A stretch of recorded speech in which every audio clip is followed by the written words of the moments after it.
Muy buenas tardes. Sean todos bienvenidos al primer día del segundo módulo del curso El Derecho de Familia y su Problemática.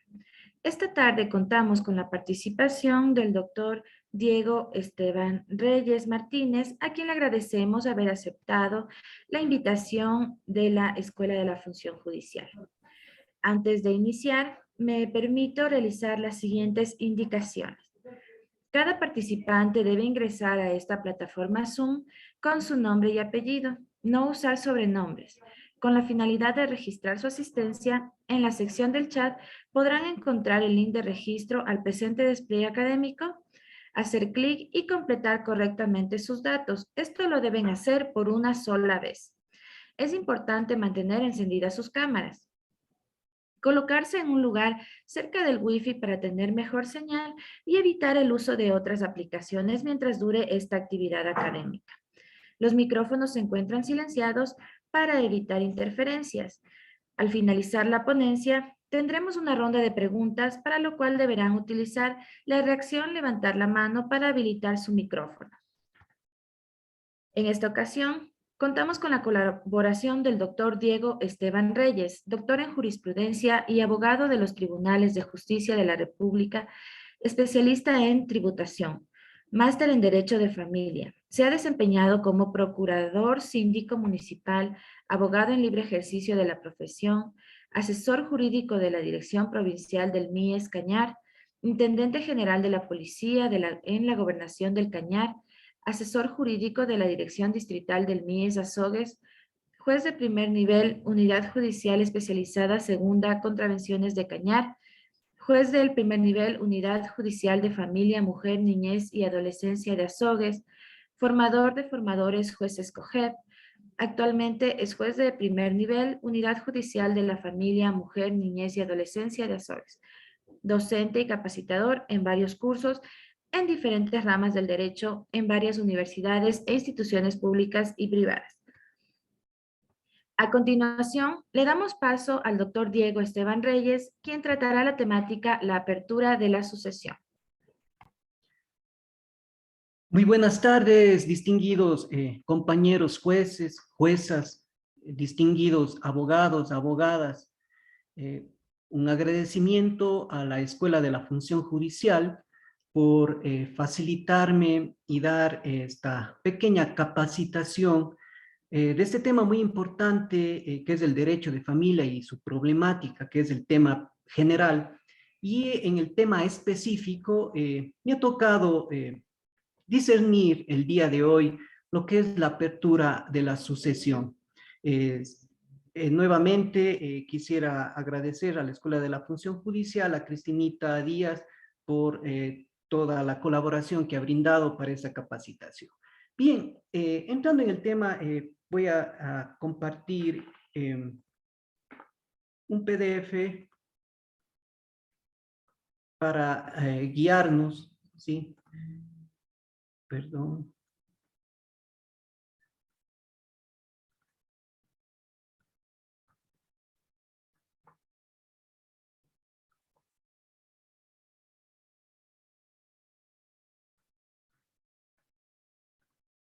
Ya.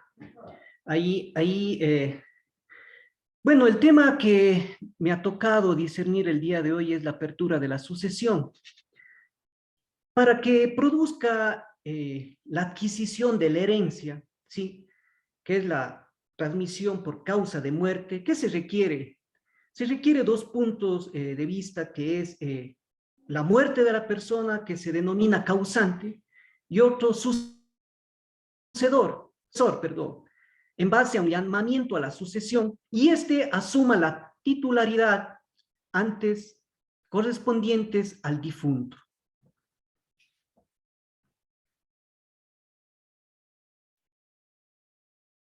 El primer de los dichos extremos es denominado la apertura de la sucesión y significa solamente que un complejo o conjunto de relaciones jurídicas ha quedado sin titular. El producirse tal falta es debido al hecho jurídico, la muerte, el fin de la persona que lo era, y la muerte pues abre la sucesión, ¿sí? Es decir, que la apertura de la sucesión no es sino la producción del hecho que motiva a la sucesión.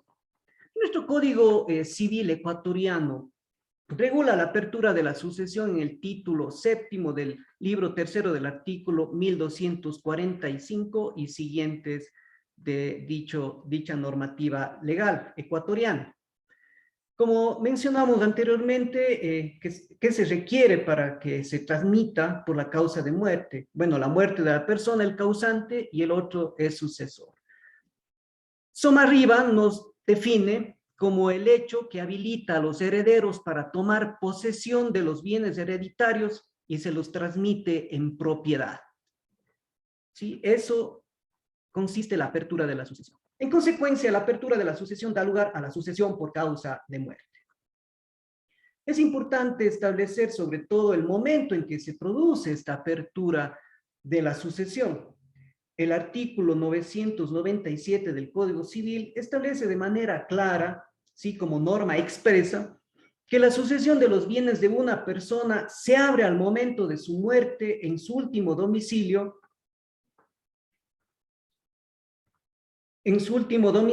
salvo en los casos expresamente exceptuados. Tenemos algunos efectos respecto de la apertura de la sucesión. Sí, en primer punto podemos encontrar de que, porque en ese momento hay que estar para determinar quiénes suceden al causante. El causante es la persona que ha dejado los bienes al momento de su muerte. Las personas cuando estamos vivas adquirimos ciertos bienes y al momento de nuestra muerte esos bienes que eran de nuestra propiedad pasan a las personas que van a suceder. ¿Sí? Y tiene que tener ciertos requisitos, capacidad y dignidad para suceder. ¿Sí? ¿Quiénes son las personas quienes van a suceder al causante? ¿Sí?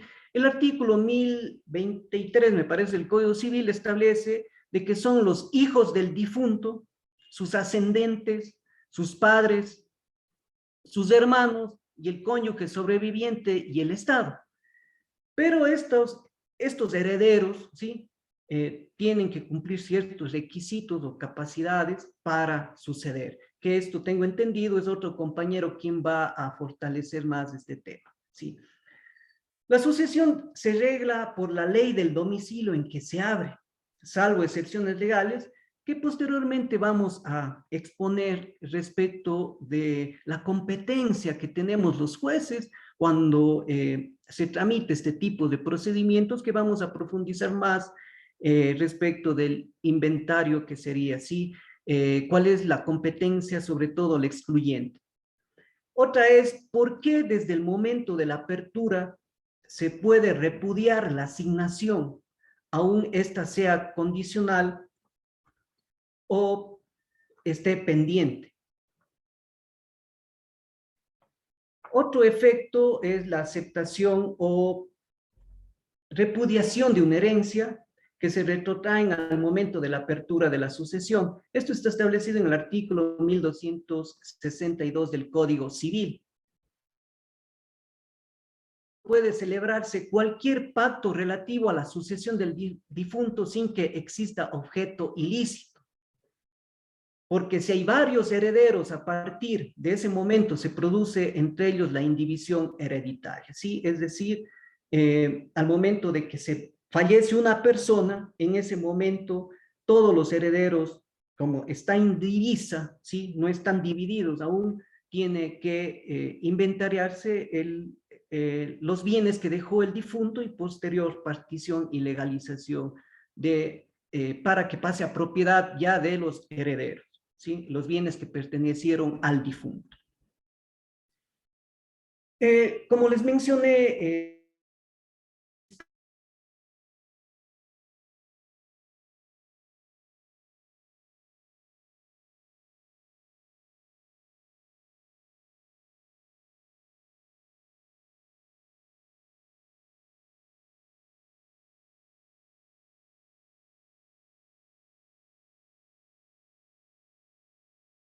Código de Procedimiento Civil, que efectivamente tiene una metodología escrita y con muchos trámites, sí, engorrosos, incluso los términos, en donde se demoraban muchos años dichos procesos.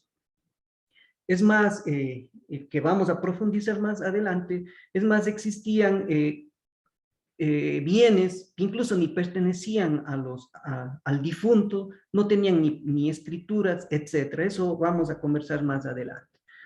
¿En qué consiste la competencia excluyente? Como norma general sabemos que la competencia de los jueces en los demás juicios o procesos es en el domicilio del demandado. Esa es la norma, la regla general, hablemos así, ¿sí? Es el domicilio del demandado, es el competente de conocer los juicios, ¿sí? Pero en este caso, el artículo 11 del COGEP claramente establece una competencia excluyente, es decir, que únicamente serán competentes para conocer las siguientes acciones. La o el juzgador del último domicilio del causante, es decir, guarda armonía con el Código Civil, el artículo 997, ¿sí? Algo importante que el Código Orgánico General de Procesos establece es que si la apertura de la sucesión se realiza en el territorio extranjero, ¿esto qué quiere decir? Cuando la persona fallece, ¿sí? Fallece en el extranjero y cuando los bienes se encuentran situados en el Ecuador, será competente la o el juzgador del último domicilio nacional del causante o del lugar en que se encuentren los bienes. Es decir, el causante o la persona que fallece en el extranjero, en Estados Unidos, en Nueva York, pero los bienes, la mayoría de los bienes lo tiene en Cuenca, en Azogues, o lo tiene, o si el último domicilio nacional del causante fue en Guayaquil, podríamos encontrar la competencia en cualquiera de esos lugares, ¿no? Estableciendo que la competencia es una solemnidad sustancial, indispensable para que los procesos se den de la mejor manera.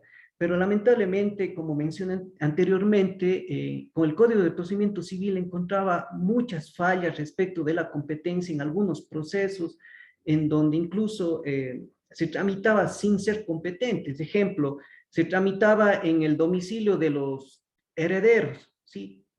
Entonces podríamos estar hablando de nulidades futuras por esta falta de solemnidad sustancial que establece el artículo 107 del COGEP. Otro es el numeral cuarto del artículo 11 del COGEP, establece la o el juzgador del lugar en donde se abra la sucesión en los procesos de inventario, petición, partición de herencia, cuentas relativas a esta, cobranzas de deudas hereditarias y otras provenientes de una testamentaria. Entonces, como dijimos anteriormente, esta es una competencia excluyente, únicamente los jueces serán competentes conforme a estas reglas que les indico, que les acabé de indicar. Entonces, podemos recordar que la sucesión por causa de muerte es la sucesión en los bienes de una persona que se abre al momento de su muerte, en su último domicilio, salvo en los casos expresamente exceptuados. Como mencioné en el artículo 11, están expresamente exceptuados, están expresamente explícitos quién es, en dónde se puede abrir la sucesión por causa de muerte, es decir, en el domicilio en donde se encuentren los bienes del difunto cuando fallece en el extranjero o en el último domicilio en donde vivía la persona, ¿sí?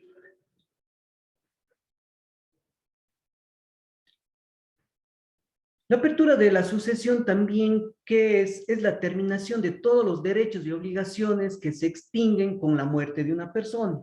Obviamente, con la muerte se extingue absolutamente todo. ¿Y cuál es el efecto? Es que se transmite a todos los bienes que son transmitibles con la misma muerte. Esto es transmitible a los herederos, ¿sí? Esto es a los hijos, a los ascendientes, a los padres, a sus hermanos, al cónyuge sobreviviente, y no existir nadie, entraría el Estado, ¿sí? Abierta la sucesión por causa de muerte, ¿sí? Los herederos tienen pleno derecho sobre los bienes dejados por el causante. Como mencionamos, los herederos, los hijos, hermanos, padres, ascendientes del propio Estado, tienen pleno derecho para ser propietarios ya de esos bienes que ha dejado el difunto, o el cujos, como se menciona en la jurisprudencia. Se forma una situación de comodidad o indivisión a terminar con la partición. Si termina con la partición, esto te toca a ti en partes iguales, existen reglas especiales respecto de la partición de los bienes. Tengo entendido que un compañero va a expresar respecto de la partición de los bienes hereditarios, sí, cuando no se llega a acuerdos legales en este tema. Cualquier persona interesada en la sucesión tiene derecho de pedir medidas cautelares, tales como aposición de sellos, cierre con llaves de locales, muebles, etcétera, y la entrega de los bienes a un depositario hasta que se forme el inventario. ¿Sí? Eso como diligencias previas, diligencias que podrían realizar los propios herederos, justificando dicha calidad, por supuesto, y siguiendo un debido proceso. Como mencioné anteriormente, pasamos a un tema que está netamente vinculado con la apertura de la sucesión. Es algo que a ustedes, profesionales del derecho, a nosotros los jueces, nos interesa siempre escuchar nuevos criterios y sobre todo lo que aplicamos la ley respecto del Código Orgánico General de Procesos en la tramitación de este tipo de procesos. ¿Sí? ¿En qué consiste el inventario y tasación? Sí, el inventario es el alistamiento, la enumeración de todos los bienes que ha dejado el difunto, sí, inclusive las deudas que ha tenido el difunto. Sí, incluso nos menciona el artículo 334.4, que es mediante un trámite voluntario. Esto es una solicitud o una petición, ¿sí? Muchos dicen es una demanda, no, es una solicitud o una petición cuando son los procesos voluntarios, ¿sí? Pero aquellos siempre tienen que cumplir con los requisitos establecidos en el artículo 142 del COGEP. Quisiera aquí indicar de que en cuanto a la experiencia, cuando el juez califica este tipo de procesos de inventario, al hecho de que debe cumplir con los requisitos del artículo 142 como norma expresa, los profesionales del derecho, ¿sí? Cómo coadyuvar a la administración de justicia y sobre todo aplicando los principios de verdad procesal, lealtad procesal, deberán obligatoriamente, ¿sí? Adjuntar todas las certificaciones actualizadas, escrituras de los bienes que pertenecieron al difunto, ¿sí? En esta solicitud o en esta petición, ¿sí? Es decir, ¿qué bienes tuvo antes de que un perito legalmente designado enliste estos bienes, pero para ya tener verdad procesal, tener todo conforme norma expresa, artículo 142, todos los requisitos, adjuntar todos los documentos necesarios, deberá adjuntar estos certificados. Esto porque yo les menciono y es un avance importante dentro de la legislación ecuatoriana. Como mencioné anteriormente y muchos colegas, compañeros, jueces deben haber verificado que antes se calificaba las demandas de inventario y aquellas inventariaban, incluso yo decía hasta de broma, el parque central de su ciudad. Inventariaban lo que venían los herederos o las personas interesadas, decían, este bien perteneció a mi padre, o esta vivienda también era de mi hermano, o era la mitad, aquí construyó, aquí hizo mejoras, etcétera, etcétera, etcétera. Entonces los peritos lo que hacían era, ponían lo que les decía, ¿sí? Decían esto perteneció sin escritura, sin constatar absolutamente nada, por lo tanto, el problema era ya en la partición. E incluso he visto casos en los que, lamentablemente, en estos procesos, anteriormente, no sé ahora, pero anteriormente se discutía incluso la propiedad de esos bienes, o sea, para que el juez les dé ya una legalidad que no tiene nada que ver. En estos procesos tiene que entrar únicamente los bienes que pertenecieron al difunto. ¿Y cómo se justifica la propiedad?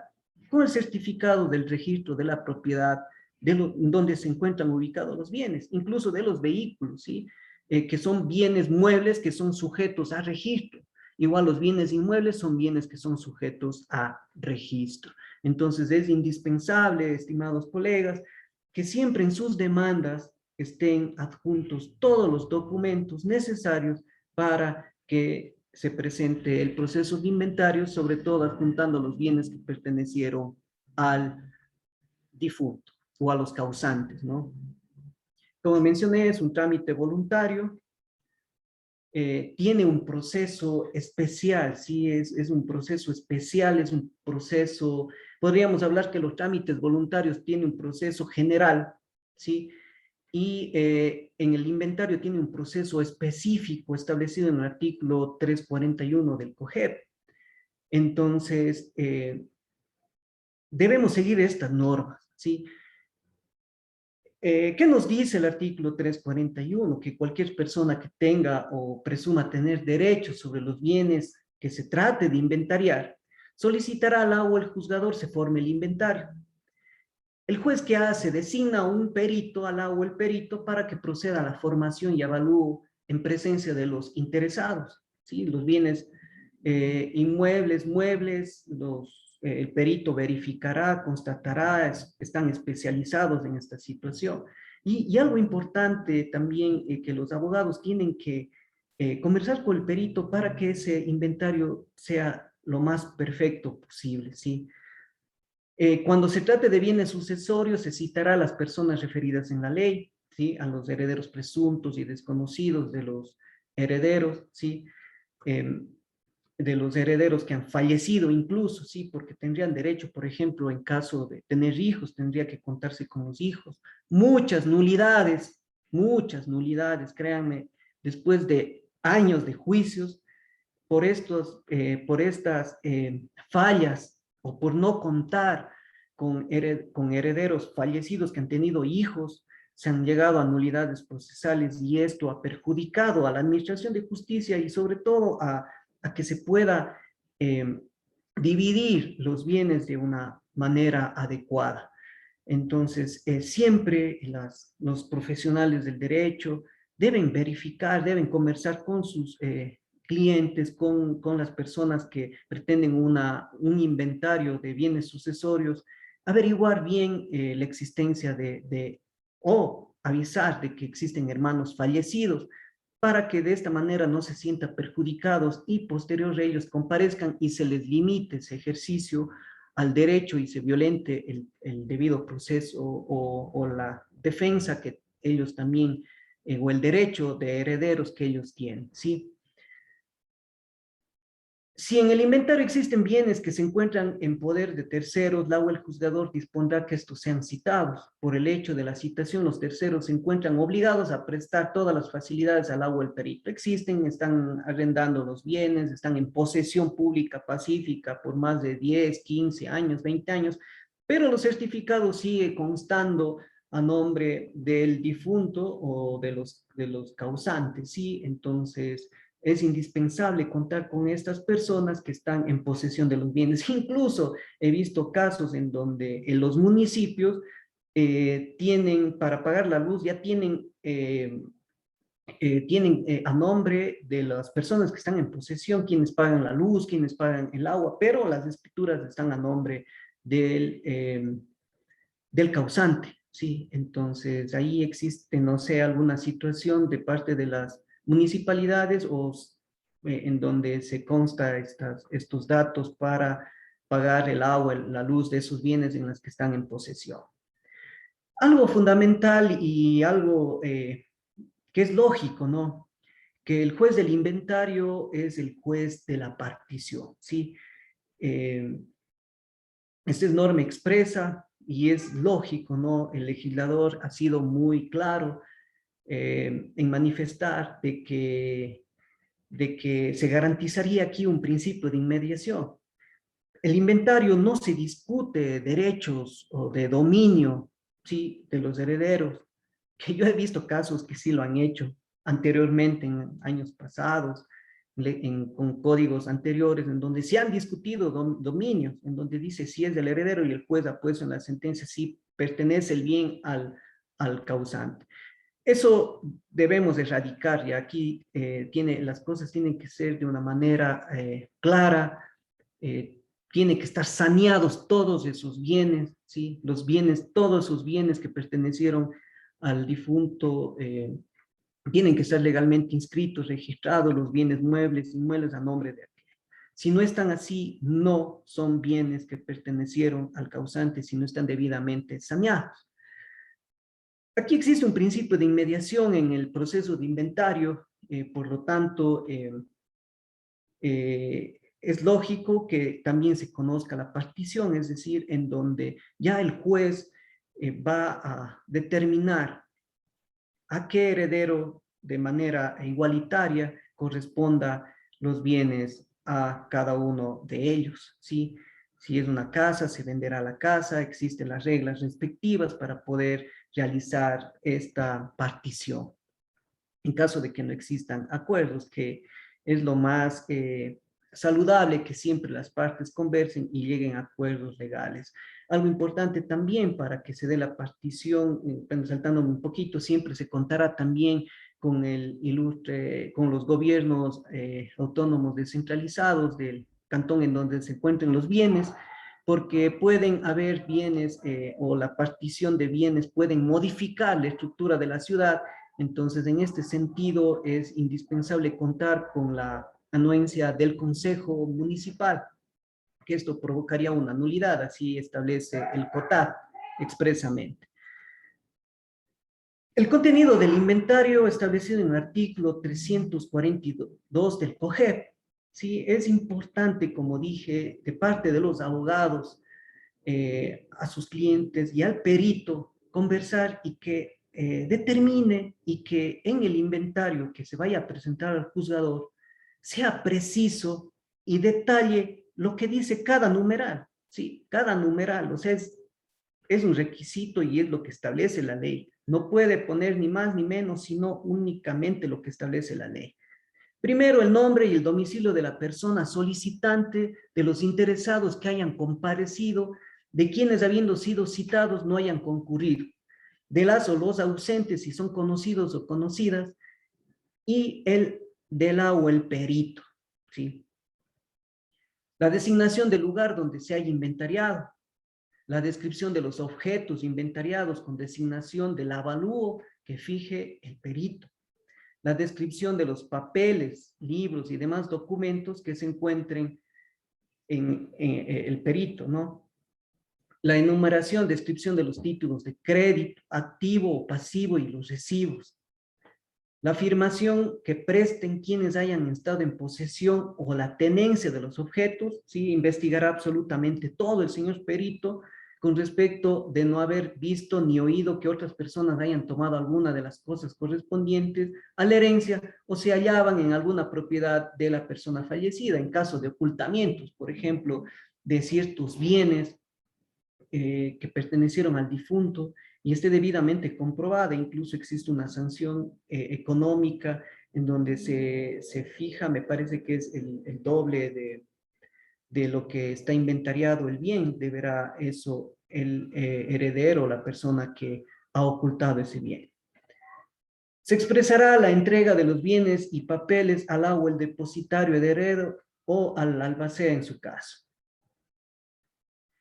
El inventario solemne, establecido en el artículo 343 del COGEP, es indispensable también para evitar nulidades futuras siempre cuando existan menores o en este caso, si la herencia está yacente y se trata de entregar los bienes a un depositario, y cuando se levanten los sellos con los que estén asegurados, el inventario se formará con asistencia del o el juzgador, la o el secretario y los dos testigos. Es indispensable cumplir con esta normativa en virtud de que, como dije, puede acarrear una nulidad procesal.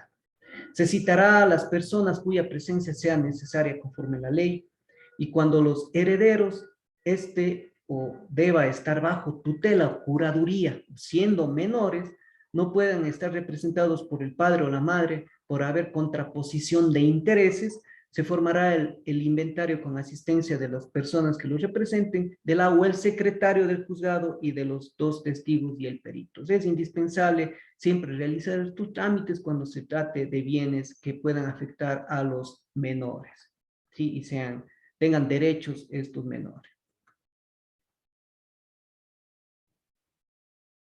Exoneración del inventario solemne.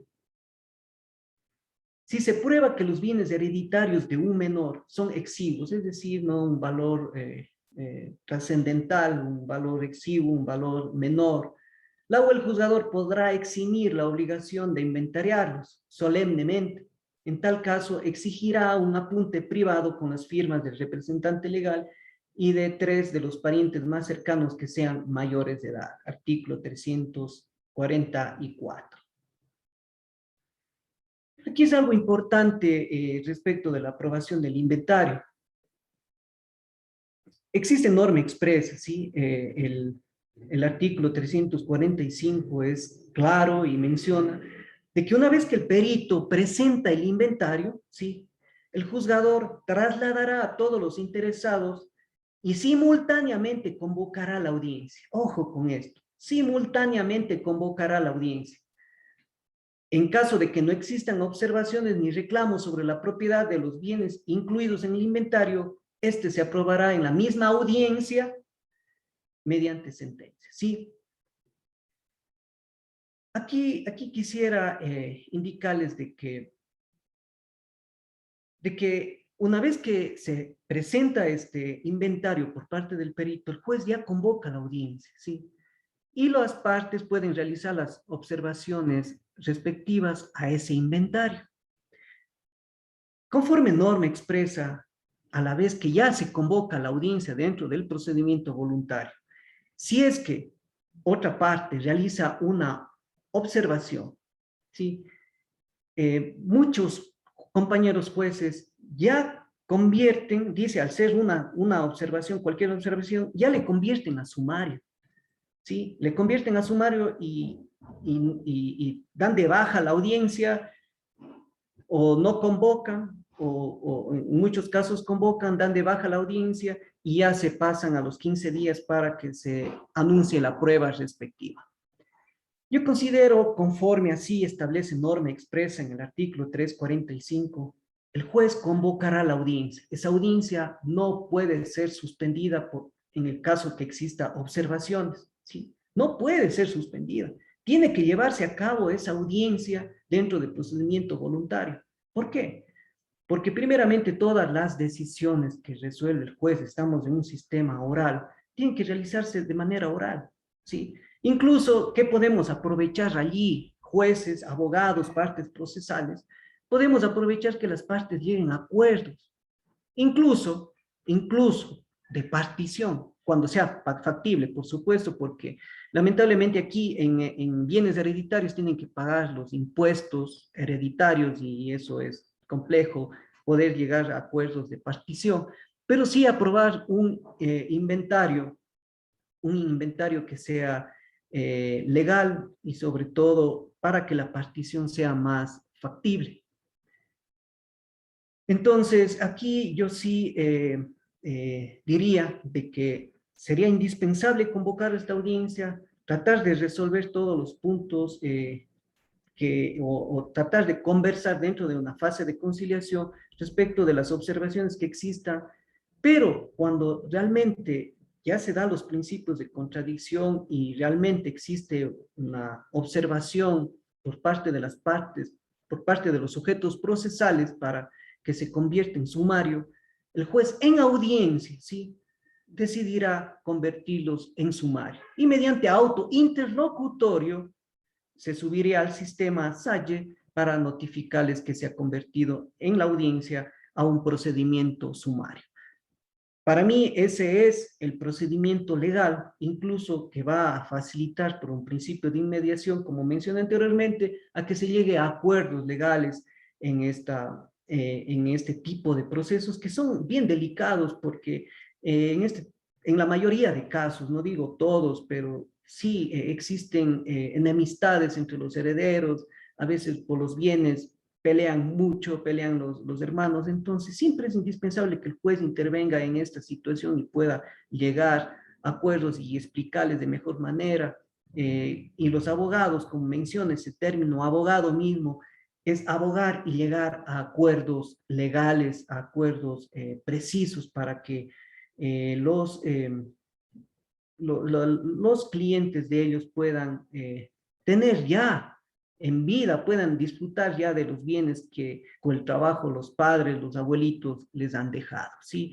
Entonces, eso debemos tener presente de que es importante siempre conciliar, llegar a acuerdos legales, es una partición, siguen siendo, pese a que existe ya el cambio del procedimiento sumario, siguen demorándose por temas de citación de muchos herederos, que muchos de ustedes saben, existen 20, 30 herederos, etcétera, etcétera, y existen muchos bienes, existen registros de la propiedad. Bueno, es un trámite que se debe garantizar un debido proceso, es por ello que siguen demorándose en esa primera fase de notificación, de citaciones, sobre todo de los herederos, ¿sí? Como mencioné anteriormente, la oposición alimentaria, cualquier observación u objeción alimentaria negativa de terceros a permitir el examen y tasación será considerado como oposición, ¿sí? El juez tiene que decir sí, cualquier observación. Por eso yo decía que en audiencia, como menciona la norma, simultáneamente convocar a la audiencia. En la audiencia podemos conversar sobre estas observaciones u objeciones alimentarias, porque a veces se trata de observaciones mínimas. Ejemplo, en un precio de un bien, en donde efectivamente un precio de bien puede ser tan subjetivo esa observación, que muchas veces lo realizan los profesionales del derecho. No, dice la casa vale más. Entonces, por un precio no puede convertirse en un trámite sumario y un juez pueda resolver en base y pueda resolver o que presenten pruebas que el bien vale más o vale menos. Yo creo que ahí es indispensable que el perito sea preciso en esa situación, ¿sí? Podría existir también esta situación, pero por eso es indispensable en la audiencia, por el principio de inmediación, constatar realmente si esa observación va a ocasionar un perjuicio o no a los herederos, ¿sí? La oposición se sustanciará por la misma o el mismo juzgador que dispuso la formación del inventario en proceso sumario, ¿sí? Es decir, el juez suspende la audiencia, emite el auto interlocutorio y le concede el término. Aquí nos vamos a las reglas generales del procedimiento voluntario. Se le confiere el término de 15 días a las partes para que anuncien las pruebas respectivas respecto de la objeción que han realizado y justificar para que el juez resuelva esas observaciones y pueda decidir, ¿sí?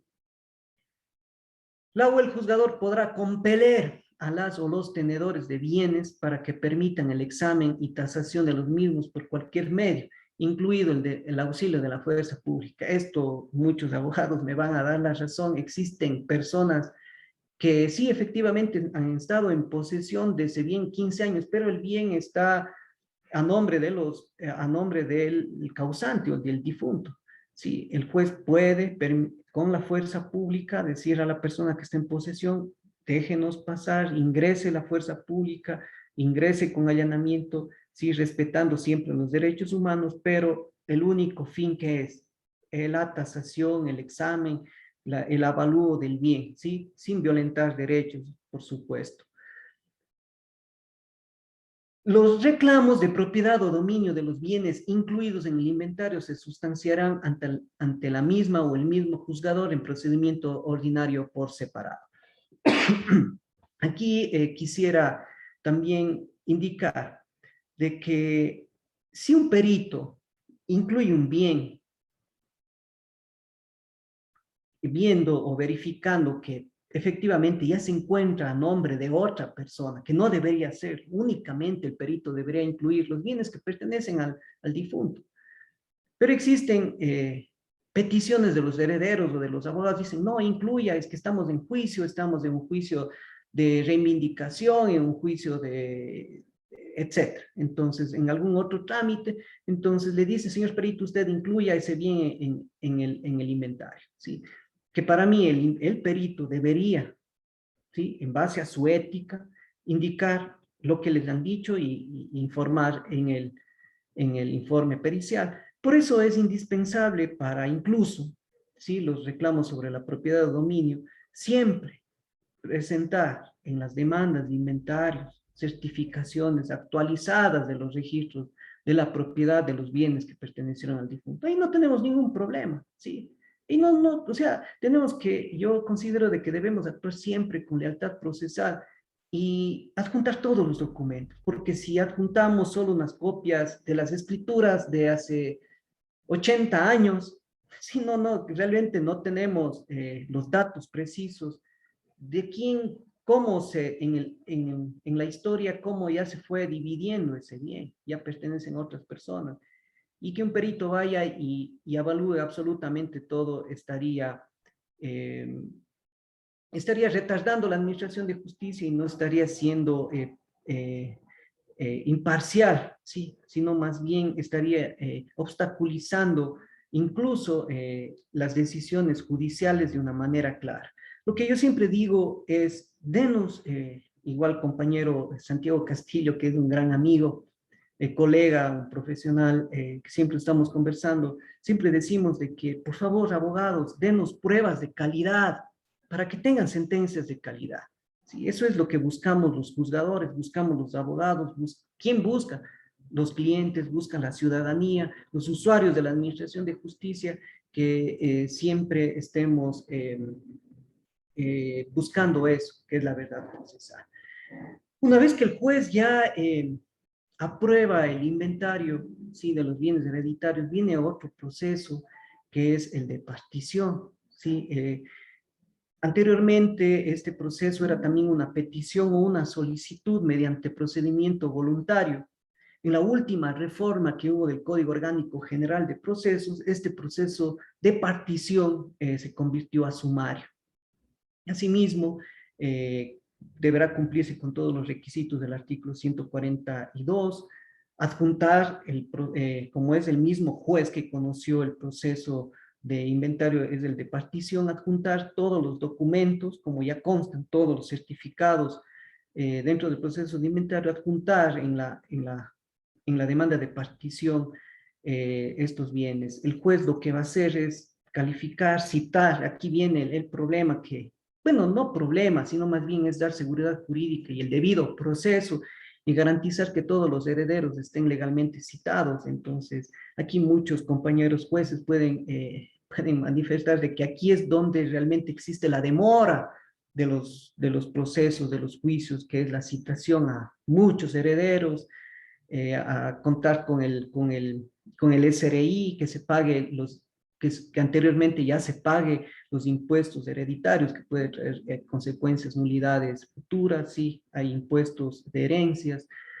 Eh, entonces, aquí, en este proceso, ya el juez, una vez que ya se cuente con todos los citados, todas las instituciones públicas, contando con absolutamente todos, el GAD municipal, como mencioné anteriormente, es una institución que, que incluso el COTAD establece, como mencioné, si no se cuenta con el municipio, puede acarrear nulidades futuras, porque al momento de la partición, si se divide un bien que va a modificar la estructura de la sociedad, digamos, de la ciudad, eh, provocaría una nulidad si no se cuenta con un informe del Consejo Cantonal del GAD municipal. Tiene que haber una aprobación aprobando la partición.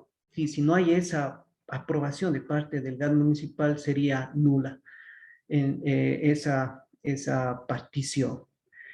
Eso de manera general, porque tengo entendido, otro compañero tendrá que profundizar respecto del tema de la partición, incluso de la partición de los bienes de la ex sociedad conyugal, el inventario de la ex sociedad conyugal, de los bienes que pertenecen a los cónyuges, eso le correspondería a otro compañero.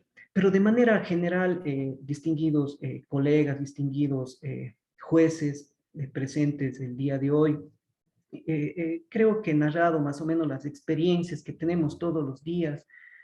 Eh, y buscar siempre la salida y las soluciones en este tipo de procesos, que es más bien, como mencioné al momento de las citaciones, y siempre actuar con la verdad procesal, en donde la justicia va a brillar y va a tener una partición adecuada, un inventario adecuado y siempre apegado a derecho. Y como dije, a los ciudadanos estarán contentos con la administración de justicia y sobre todo los abogados tendrán una buena referencia y el asesoramiento que tienen que darles a ellos respecto de sanear todos los bienes o ya arreglar de otra manera los bienes que pertenecieron a los difuntos que no tengan las escrituras. Ustedes saben cómo arreglar esos problemas de propiedad, igual de los vehículos y de los bienes, de joyas, etcétera. Existen todas esas situaciones en las que el perito muy inteligenciado de su trabajo va a hacerlo de la mejor manera. Eh, considero de que esto es en general más o menos sobre la apertura de la sucesión, la competencia que tiene el juez, la competencia excluyente. Eh, considero que he tocado los puntos más importantes en la profesión de los abogados, en la tarea diaria que tienen los jueces, los jueces y los peritos también, incluso no sé si estarían invitados a este seminario, a esta capacitación, pero quisiera agradecerles por haberme escuchado, distinguidos colegas, abogados, un afectuoso saludo a la Escuela de la Función Judicial. Muchísimas gracias por haberme escuchado, compañero. Gracias. Muchísimas gracias, doctor. A los participantes, por favor, que deseen realizar preguntas, activen la reacción levantar la mano para habilitar los micrófonos. Vamos a habilitar el micrófono del doctor Luigi Hugo.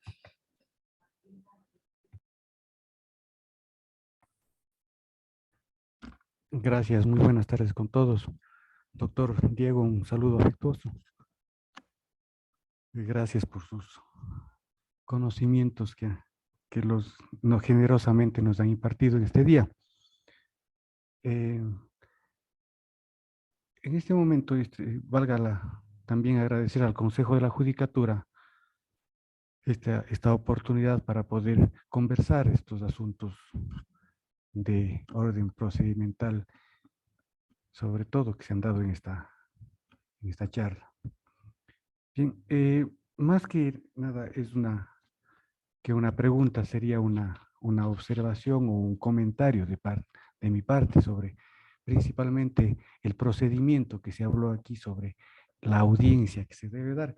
Y precisamente yo sería una de las personas que estoy o discrepo con la forma que el doctor Diego ha manifestado en este momento.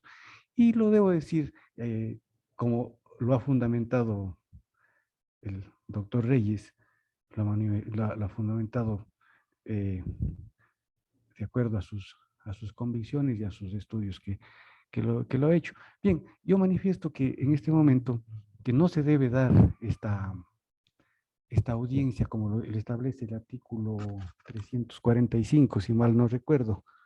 Sí, efectivamente, que manifiesta que una vez presentado el peritaje se debe llamar, ¿cómo es? Concomitantemente, me parece que es la palabra que utiliza el código, simultáneamente, perdón, simultáneamente. Pues, en primer lugar, considero que el peritaje, si bien está presentado, pero también está sujeto a contradicción. Entonces, la contradicción precisamente es la observación que van a hacer o que pueden hacer los sujetos procesales a ese peritaje. Y es precisamente que considero, y como bien usted le decía, es un trámite voluntario, pero con su propio trámite, valga la redundancia. Entonces, yo considero que efectivamente, si es como lo manifestaba el artículo, es simultáneamente, pero simultáneamente significa también un espacio en el tiempo.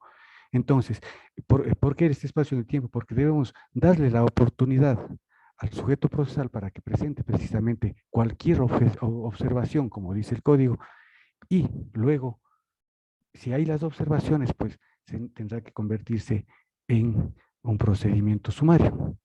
Y lo digo esto que debería ser antes de convocar a una audiencia, porque el mismo código nos establece que en el tipo de procedimiento, sea voluntario o sea sumario, la audiencia es única, con 2 etapas.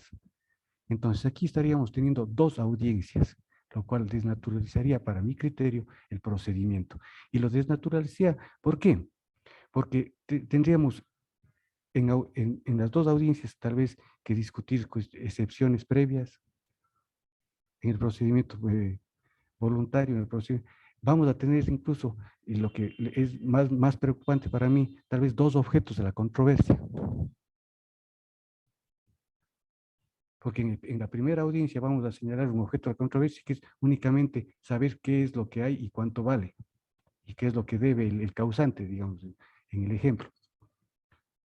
Y en cambio luego vamos a tener un objeto de la controversia, qué es lo que hay y qué es lo que tiene que salir de ese inventario o incluirse.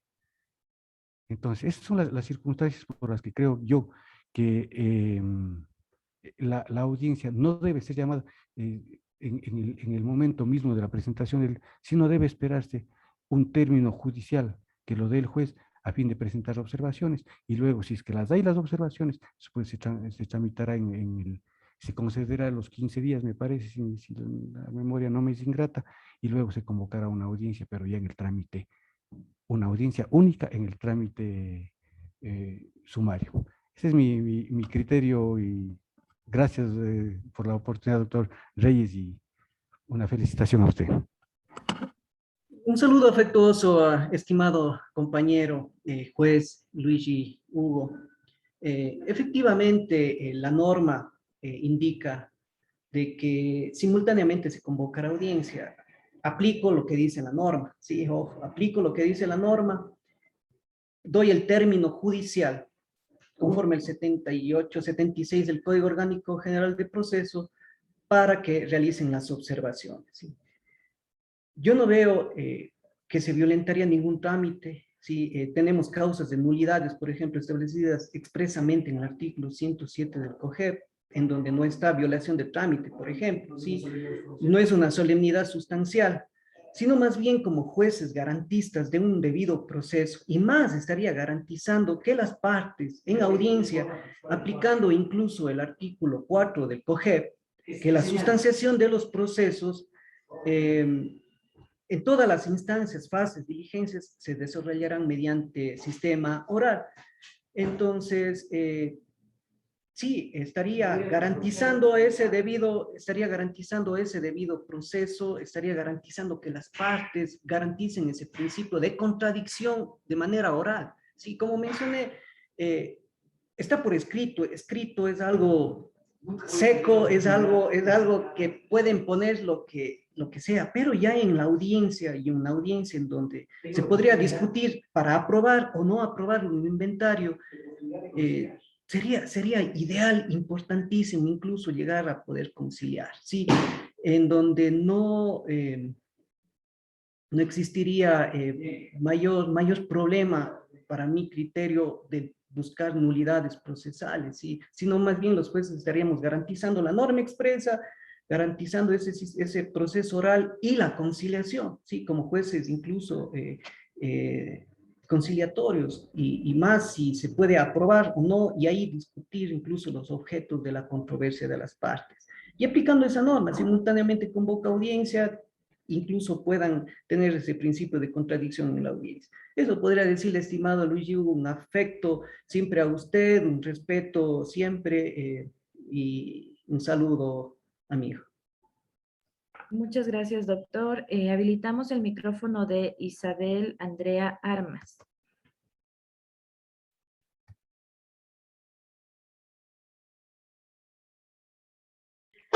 Buenas tardes. Doctor, buenas tardes, muchas gracias por la oportunidad, por su ponencia. Les saluda Isabel Armas, soy abogada en libre ejercicio de la ciudad de Loja. Doctor, yo por un tema que me ocurrió acá en la ciudad, yo hice un trámite de inventarios donde se citó a todos los herederos y también se citó a los presuntos herederos por la prensa, pero aparece una menor de edad que ha sido hija del señor y el juez nos manda el proceso a un acto colusorio. ¿Cómo podría hacer yo para no caer en este tipo de situaciones? Porque previo a eso, o sea, ya se los citó a los herederos que eran hijos del matrimonio y de los que se tenía entendido que eran también hijos, pero ¿cómo podría ser por si llegasen a aparecer más hijos y tengan derecho en este caso de la sucesión? Ya, a ver, existe la norma clara en donde establece de que se contará con los herederos presuntos y desconocidos del difunto, ¿sí? En donde, en donde esto se le cita por la prensa, ¿sí? Se lo cita por la prensa. Digamos que el difunto tuvo hijos, pero nunca se supo o le siguieron algún trámite legal de paternidad y posteriormente ya, bueno, hubo una exhumación, etcétera, etcétera, pero no se sabía la existencia ni el domicilio de esos herederos, peor, los nombres, ¿sí?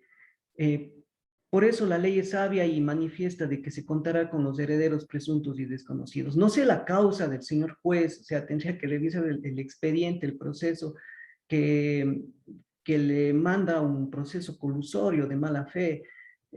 Para mí no sería esa la vía, se estaría compareciendo al proceso de partición. eh, ya, o sea, ya compareció al proceso de partición, eh, siempre y cuando hayan justificado de que realmente conocían la existencia. Entonces ellos deberían justificar esa situación, pero me parece bueno, si es que es así, porque ya digo, necesitaría revisar el proceso y buscar los elementos por qué tomó esa decisión el juez. Pero existe la prensa que ya se cuenta con el universo de los herederos, presuntos y desconocidos que hayan tenido el causante. Sí. Muchas gracias, doctor. Habilitamos el micrófono de Jonathan Francisco. Muchas gracias por la palabra. Buenas tardes con todos. Muchas gracias, doctor, por la ponencia. Doctor, yo tengo una pregunta respecto a lo que tiene que ver con el juicio de inventarios. ¿Es necesario y obligatorio contar con la presencia del GAD municipal o esto ya queda a discreción? A ver, en el proceso de inventario debería contarse ya con el GAD municipal, porque el juez que conoce el 473 del COTAD menciona, bueno, de que sí, en caso de que se dividen los bienes y se modifique la ciudad y se quiera partir, se debe contar con el informe favorable sí, claro, con las bajo prevenciones de nulidad. En el inventario debería contarse porque el inventario llega a la partición, entonces sí debería contarse con el GAD municipal desde ya para que participe en todo ese proceso en el inventario y la partición el GAD municipal. Si no se cuenta con el municipio en el inventario, no acarrearía nulidad alguna, pero en la partición sí sería necesario contar. Muchas gracias, doctor. Muchas gracias, doctor. Habilitamos el micrófono de Dorinda Rivera.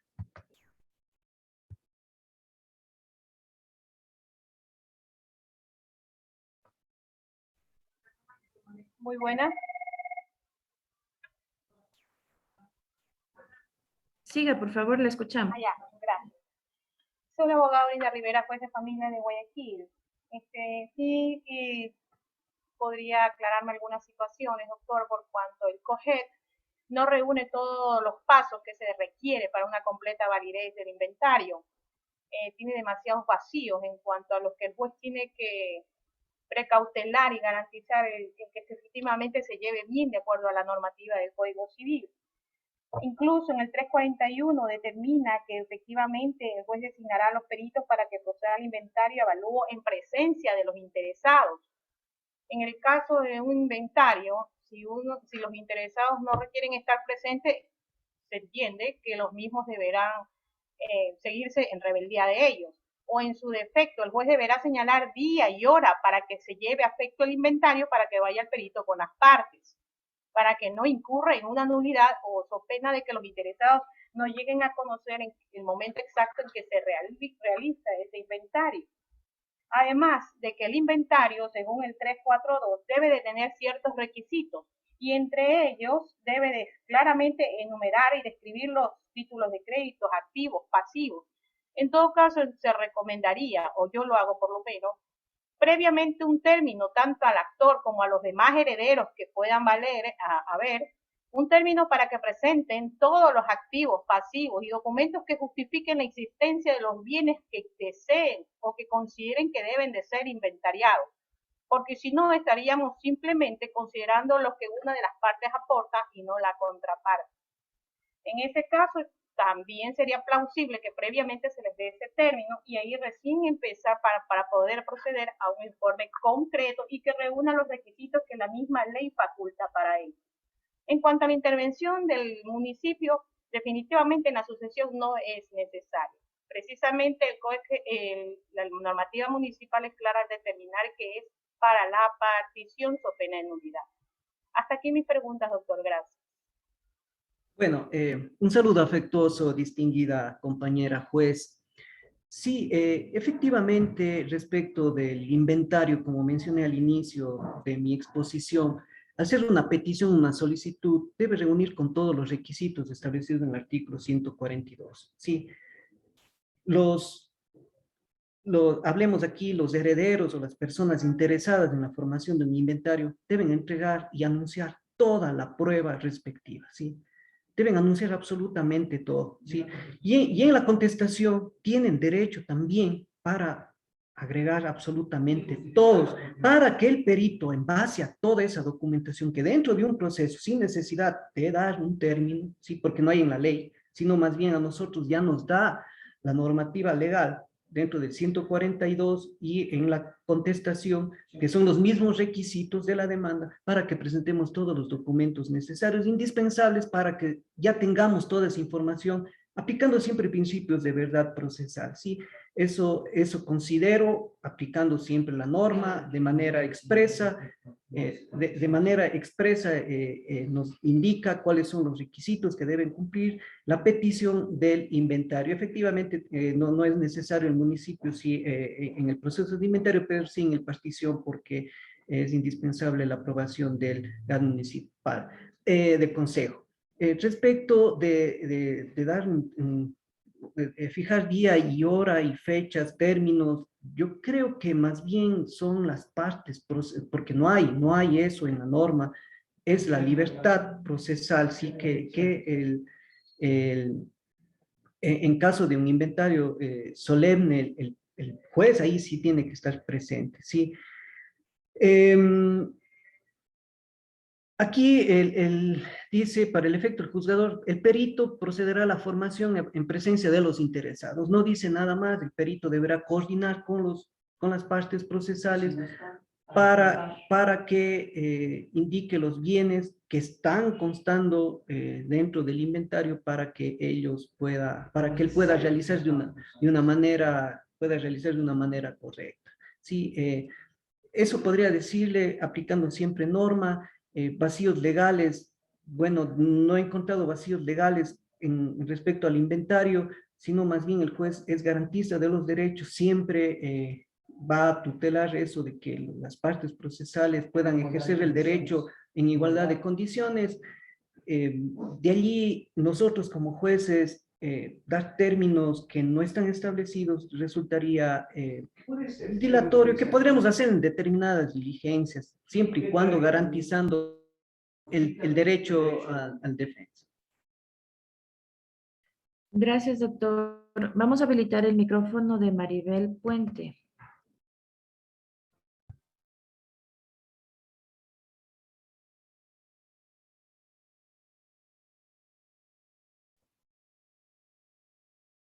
Maribel Puente, por favor, habilite su micrófono. Muy buenas tardes. Doctor, un gusto. Me presento Maribel Puente en calidad de perito judicial acreditado por el Consejo de la Judicatura. He actuado en procesos referente al tema de inventarios y lo cual sí tengo unas inquietudes respecto a lo que se está tratando. Entre unas de ellas me nace la inquietud, ¿qué pasa con los bienes que están declarados como patrimonio familiar? ¿Entran a formar parte de esta lista de inventarios? Creería que sí, y si son luego susceptibles al tema de la partición. La pregunta número 1. También la otra pregunta estaba enfocado en el ¿qué pasa cuando mi informe no reúne los requisitos necesarios y más aún cometo errores, digámoslo así, al no determinar cuál fue el tema de los pasivos, o a su vez hago constar simplemente el pasivo que está por pagar y más no hago constar el pasivo que ya fue cubierto por uno de los cónyuges a partir de la disolución, entendiendo que esta obligación fue adquirida dentro de la sociedad conyugal para la adquisición de un activo.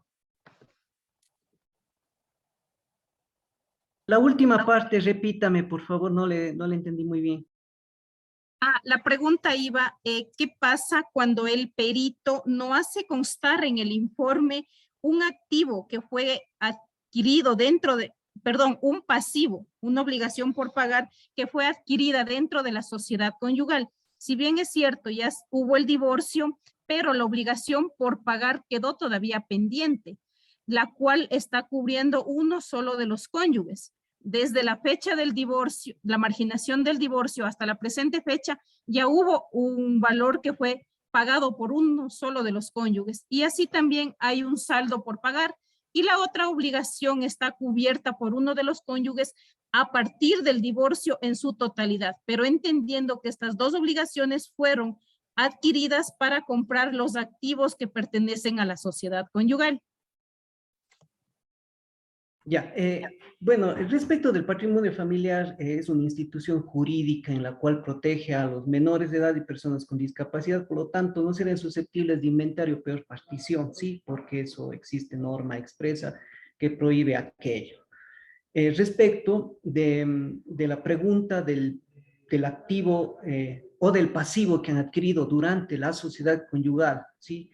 Y es de 15 años la deuda, por ejemplo, y se divorcian y desde la fecha de la marginación únicamente un cónyuge ha venido cancelando dicha deuda, ¿sí?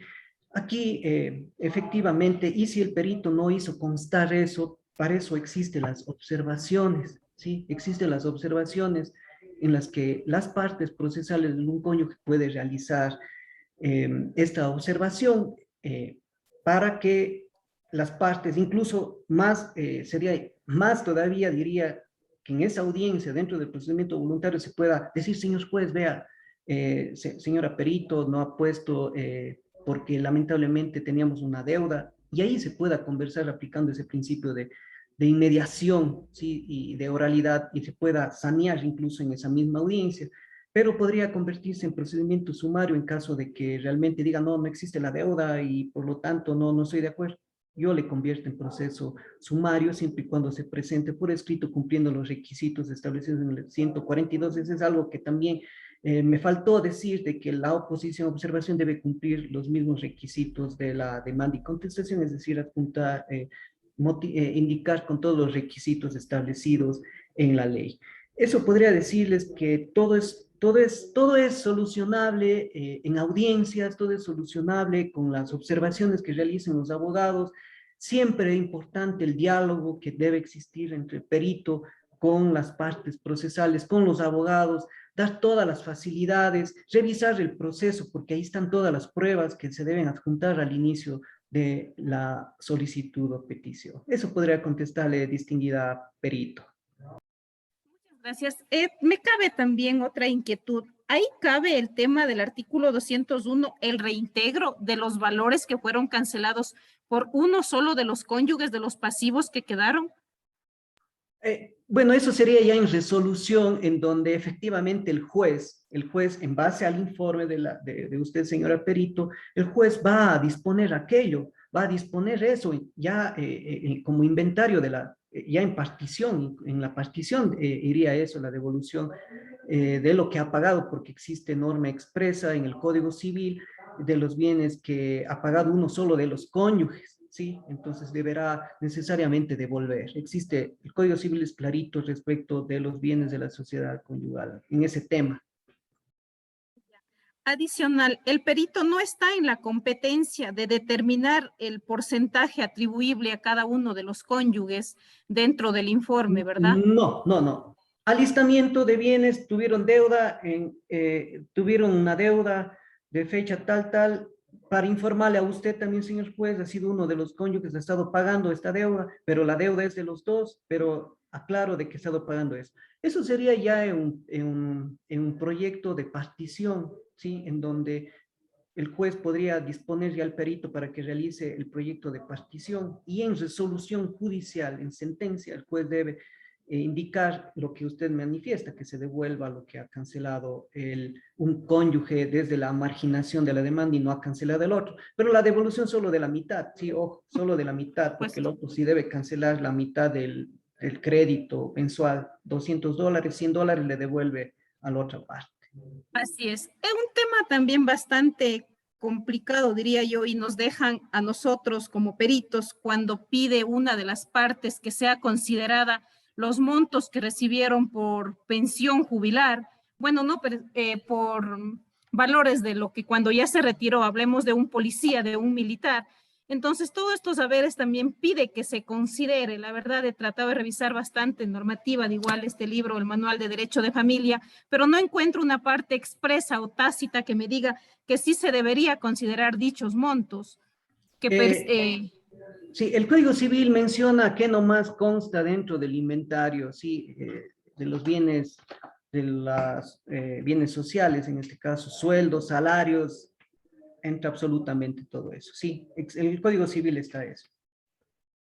Perfecto. Muchas gracias, doctor. Muchas gracias, doctor. Habilitamos el micrófono de Jaime Fillallos. Muchas gracias. Bueno, ¿me escuchan? Sí. Muy buenas tardes con todas y todas, señor ponente de este enriquecedor curso. Bueno, me saltaron a la duda dos preguntas.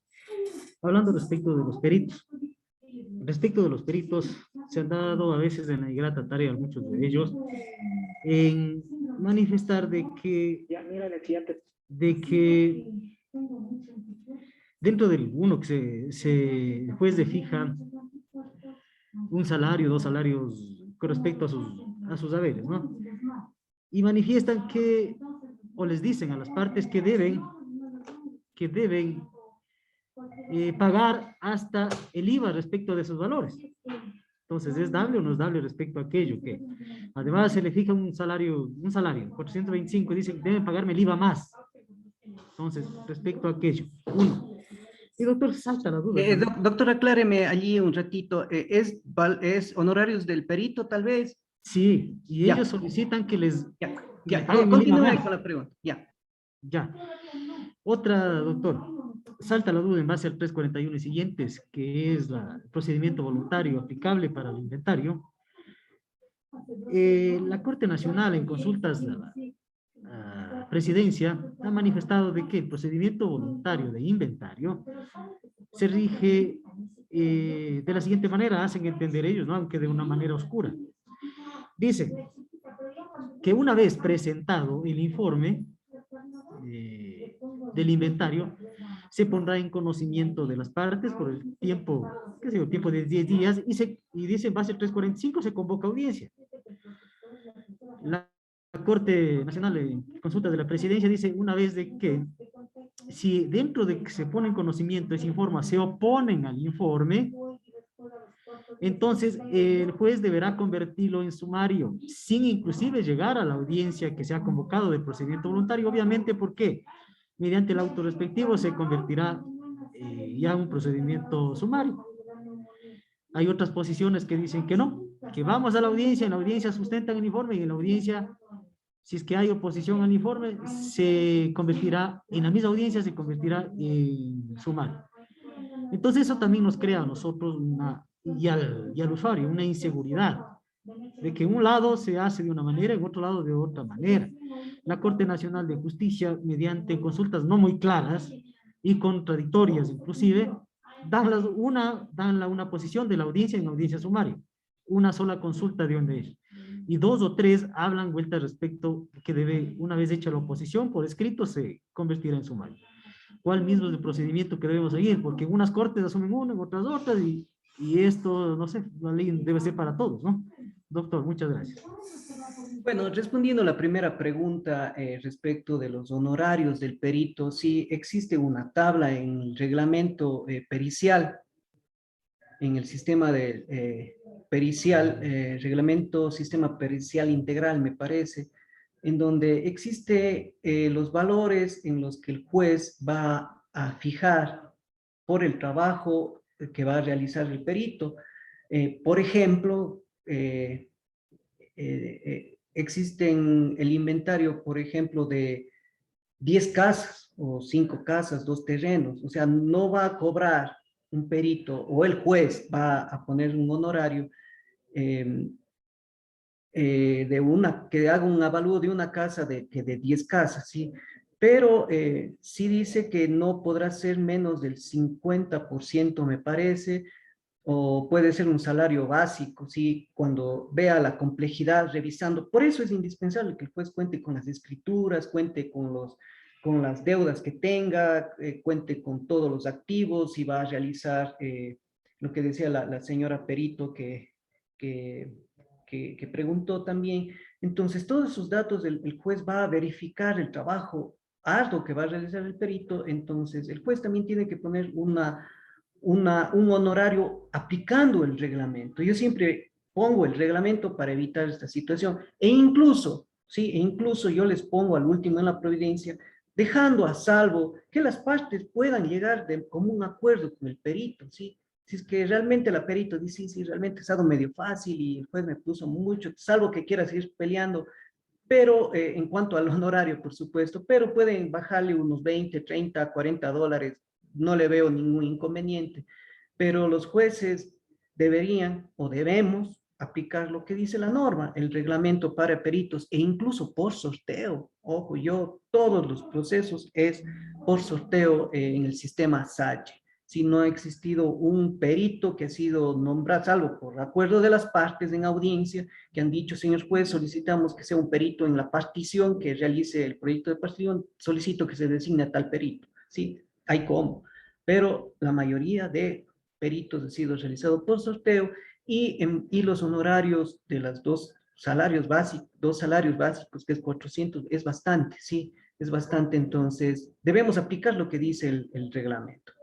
Sí, eso es una recomendación que tal vez se descargue este reglamento, me parece que consta en la judicatura, en la página del Consejo de la Judicatura, para que usted pueda verificar más o menos los valores que los jueces manejamos, para que usted también pueda solicitar al juez, ¿sí? Aplicar esa tutela judicial efectiva y solicitarle al juez que los honorarios que se ha fijado no están apegados a tal artículo, a tal numeral. Sí, esa es una recomendación, distinguido colega. Respecto de la segunda pregunta del procedimiento, una consulta de la Corte Provincial no es, de la Corte Nacional, perdón, que es realizado por un asesor jurídico, no es vinculante para que los jueces apliquemos dicho procedimiento. Existe la norma clara que yo les mencioné, 342 es clarito, convocará simultáneamente, sí, dándole la opción para que pueda realizar las observaciones antes de la audiencia. Y por supuesto, el artículo 4 del COGEB es claro que todas las decisiones se resolverán en audiencia. Sería importante esto socializar también con los compañeros para unificar criterios, respetando siempre lo que más y respetando la norma, respetando siempre el Código Orgánico General de Procesos, fundamentado siempre en norma expresa. Eso podría contestarle, distinguido colega Jaimito. Muchas gracias, doctor. A los participantes, si alguien más tiene una pregunta, por favor, levantar la mano para habilitar el micrófono.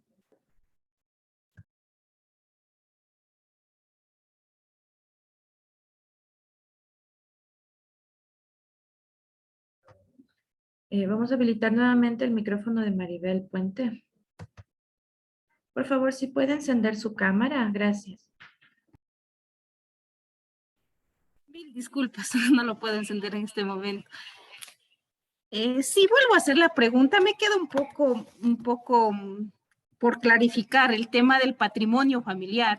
Si bien es cierto, se está enlistando uno de los activos a esta propiedad que está declarado como patrimonio familiar porque fue adquirida mediante un crédito hipotecario con el IES o BIES. Entonces, si bien es cierto, este bien no tendría que enlistarse dentro del inventario, ¿y cuál sería el tratamiento del mismo? ¿Quedaría fuera y cómo sería? Pese que ya, o estoy equivocada, yo entiendo que te da por terminación de la A patrimonio ver, familiar por disolución. no, es que el patrimonio familiar es una institución, ¿sí? Que protege al menor, protege a la persona con discapacidad. Existe, me parece, no recuerdo el artículo del Código Civil también que se le constituye en patrimonio familiar para que tenga en posesión, en caso de divorcio, sí, creo que 191, no recuerdo muy bien, pero se le constituye a las personas a los menores, a las personas con discapacidad, que no puedan valerse por sí mismos y hasta los 21 años que puedan estudiar. Por ejemplo, le doy un ejemplo, eso establece el Código Civil, no podrá dividirse este bien, no podrá partirse. El juez no podría dividir un patrimonio que tiene ese gravamen, ¿no? De esa institución respetable, que es garantizar el interés superior de esas personas que la ley les ha dado. Por lo tanto, no podría dividirse, salvo cuando ya se cumplan las condiciones establecidas en el patrimonio familiar, se pague las deudas al Seguro Social, ahí podrá dividirse. Lo que podrían hacer es, una vez que se cumpla con los pagos, una vez que se pague, cancele absolutamente todo y se levante el patrimonio familiar, la casa pasará a ser propiedad exclusiva de X. Sí, no podría inventariarse, peor partirse. O sea, debería explicarse eso y el juez diría se excluye, cuenta con gravamen que es el patrimonio familiar. ¿Sí? Muchas gracias, doctor. Muchas gracias, doctor. Parece que no se registran más preguntas. No sé, podemos dar por terminada su intervención. Muchísimas gracias, estimada Cristinita. Gracias, colegas, gracias, compañeros jueces. Una linda tarde. Muchas gracias, doctor.